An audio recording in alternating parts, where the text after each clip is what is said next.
Polda Metro sebut penganiaya anak anggota DPR RI FPDIP menyerahkan diri. Polda Metro Jaya menyebutkan bahwa FM, pelaku pemukulan terhadap korban Justin Frederick, telah menyerahkan diri. Hal itu disampaikan Kabid Humas Polda Metro Jaya, Kombes Endra Zulpan, ketika menjelaskan kronologi penangkapan pelaku yang kini sudah ditetapkan sebagai tersangka.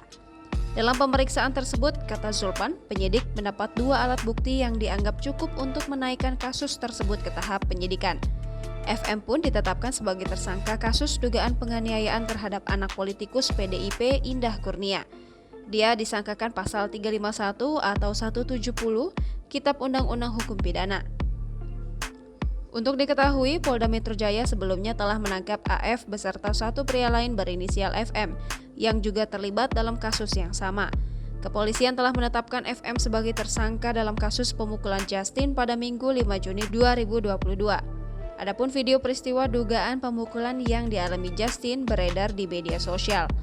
Dalam video di akun Instagram @merekamjakarta, terlihat seorang pengemudi laki-laki dipukul berkali-kali oleh seseorang berbaju warna merah. Korban dipukul hingga tersungkur. Setelah itu korban kembali berdiri sambil berusaha melindungi diri. Kemudian tampak seorang pria berbaju batik yang berada di sebelah terduga pelaku berdebat dengan korban usai aksi pemukulan.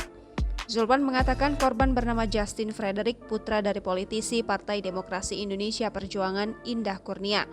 Berdasarkan penelusuran kompas.com melalui situs dpr.go.id, Indah Kurnia tercatat sebagai anggota Dewan pada periode 2009 hingga 2014 dan 2019 hingga 2024. Jangan lupa subscribe, share, komen, dan like ya!